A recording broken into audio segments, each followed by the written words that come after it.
Hello everyone, I am Niharika. Once again, welcome to my channel. Today I am going to explain question number 3 of exercise 2.4 of Maths NCERT book. So let's get started. Find the value of k if x minus 1 is a factor of px in each of the following cases.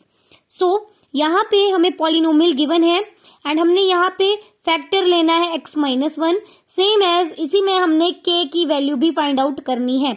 Basically आपने क्या करना है, अपने polynomial में x की value 1 put करनी है and k की वैल्यू फाइंड आउट करनी है. So let's get started. So हमें gx दिया गया है x माइनस 1, तो हमें x की वैल्यू निकालनी पड़ेगी. x माइनस 1 के हम RHS में 0 ले लेंगे तो हमारे पास x की वैल्यू हो जाती है पॉजिटिव 1. राइट नाउ पॉलिनोमियल क्या है हमारे पास, x square plus x plus k. अब इसके भी हम आगे जो है RHS में 0 ले लेंगे, जहां जहां x है वहां हम 1 पुट कर लेंगे. सो 1 का स्क्वायर प्लस 1 प्लस के इज इक्वल टू 0. सो 1 का स्क्वायर होता है 1 प्लस 1 प्लस के इज इक्वल टू 0. 1 प्लस 1 होता है 2 प्लस के इज इक्वल टू 0.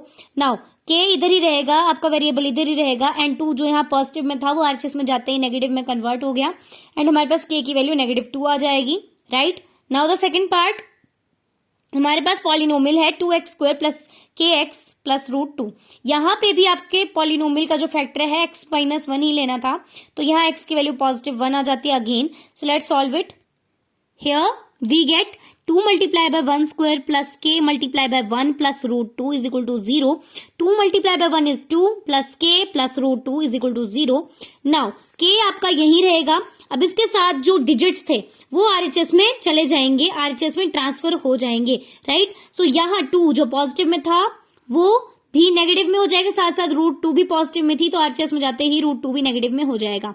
सो हमारे पास k की वैल्यू हो जाएगी -2 माइनस √2, या फिर हम नेगेटिव कॉमन ले सकते हैं बाहर एंड ब्रैकेट लगा के 2 प्लस √2 भी लिख सकते हैं इसको. Right now the third part is kx square minus √2x plus 1. Same as यहाँ पे भी x की वैल्यू 1 ही रहेगी.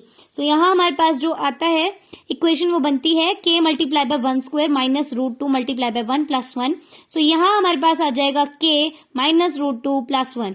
अगेन वेरिएबल यही रहेगा, डिजिट्स ट्रांसफर होंगे RHS में. सो यहाँ √2 नेगेटिव में थी बट 1 जो था पॉजिटिव में था, तो वो RHS में जाते ही इनके साइंस जो है अपोजिट हो जाएंगे, नेगेटिव पॉजिटिव बन गया एंड पॉजिटिव नेगेटिव बन गया. तो हमारे पास k की वैल्यू √2 माइनस 1 आ जाएगी.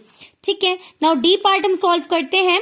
सो यहाँ पे हमारे पास kx square minus 3x plus k था पॉलिनोमियल. अगेन x की वैल्यू 1 ही रहेगी, तो k multiply by 1 square minus 3 multiply by 1 plus k is equal to 0. Now k into 1 तो k ही रहेगा, -3 प्लस k. नाउ k यहाँ पे 2 टाइम हो गया तो यहाँ 2k बन जाएगा इज इक्वल टू माइनस था यहाँ पे LHS में, तो वहां RHS में जाते ही -3 में कन्वर्ट हो गया. सो हमारे पास k की वैल्यू कितनी आ जाएगी 3/2, क्योंकि 2k के साथ यहाँ मल्टीप्लाई में था, RHS में जाते ही डिवीजन में चला जाएगा. ठीक है so this was the last part for this question. For more videos please subscribe my channel. Till then bye bye.